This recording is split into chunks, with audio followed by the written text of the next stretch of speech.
Alright, today I'm going to go over the CE5 travel kit setup we've got. Custom put together kits. We're getting away from the standard kit. We're going to go with carry cases instead of the gift box. I think it's more convenient for our customers to have an actual case to carry their stuff in.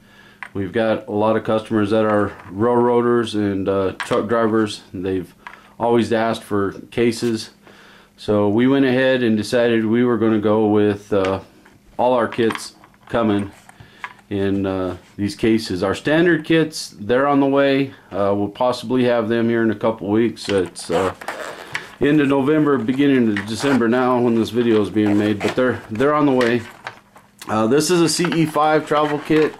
Has two zippers on it. It's a good durable case. It comes with two 900 milliamp batteries. These are EV2 batteries.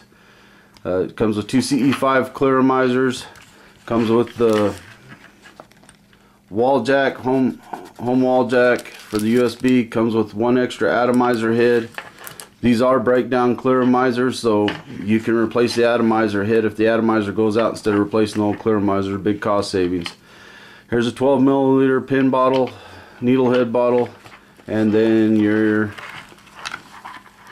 USB connector. So it's the full kit. The 900 milliamp batteries, of course, they should be coming to you with shut off. So they're 5-click buttons to turn them on. This is a CE5 clearamizer. It's got, right now our heads we're carrying, they're going to be 4-stringed heads, so they wick quite a bit, but just like any other top-fed clearamizer, your fluid starts getting thicker as you start getting down lower because most of the vapor is evaporated out of it, and you're going to be tilting these to feed the wicks. The great thing about these, compared to the Vision clearamizer and all the other clearamizers we've had, there's very little moisture buildup in the mouthpiece. This is just a rubber cover for the mouthpiece. You can leave it on there if you want. I throw them away. I don't use them. I usually take a couple of them if I'm going to be out working in a dirty area to cover my cap, so I don't get dirt or sawdust in there. These break down sort of like the EV1. You take the base off of them, and you can see it's got a rubber gasket on there. The atomizer head spins off the top. It's a smaller atomizer head, and that's the size of the atomizer head. So if the atomizer head actually goes out, you can replace the atomizer head. As I suggest with any of these like this, lifting the mouthpiece up or the rubber cap off of it and setting it down on there gently, not all the way. I fluff up the wicks a little bit just because I like a lot of fluid to be built up in there. A little bit of fluid weeping in the mouthpiece doesn't bother me. It's a lot of fluid that drains down my battery that will get me upset. But as with the Vision or the Snake Eyes clearamizers, if you lay them down, they do get fluid into the windpipe and the mouthpiece, and it will drain on your battery. But that's how that goes together. Make sure you tighten that atomizer head on there tight, because once it's put into place and you go to fill this by unscrewing the mouthpiece, it will loosen that head up if it's not on there tight, because it's pressured on there. So I spin it back and forth a couple times, screw it back together, and now it's ready to be filled. You don't want fluid going down that center hole. That's the windpipe piece. You could put a couple drops down there initially to get it fired off, but you get fluid down in there, you're going to end up getting it on your battery or in your mouth. And it fills the same way an EV1 or the others fill.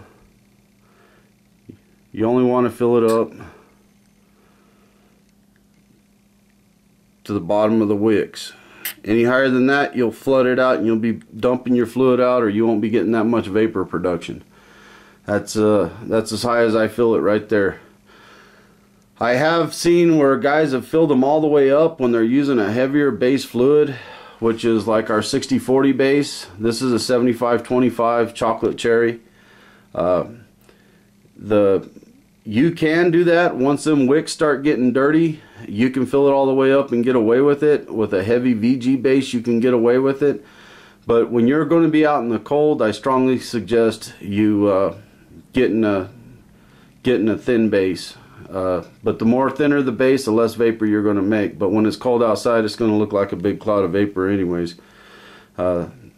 Our 75-25, if you're out there in 20 degrees or below, it's going to actually look like you're vaping on VG, and it's going to be thick as a VG. But put this up back on the battery. Don't tighten it too tight, just snug. You can hear it. You can hear it already sizzling. Turn it upside down. Get them wicks nice and wet, and that's it. One thing I didn't mention about these EV batteries is, yeah, they light up. They got pretty lights in them. Hopefully soon we'll have the EV2 twist battery tested out so we can get it purchased. We'll probably order a minimum amount of these first, and even after we test them, because they're so expensive, and we don't want to get a mass amount of them and then have product failure going out to our customers. But anyways, that's the travel kit we have. You want one? ArizonaVaporTrails.com. Check it out. Cost savings, because you don't have to replace the whole clearomizer when the atomizer head goes down. You just have to replace the atomizer head. They'll be on our site somewhere around $3 to $3.99 per atomizer head, instead of paying $6 to $8 for a whole clearomizer. It's a huge cost savings. So anyways, check us out, ArizonaVaporTrails.com.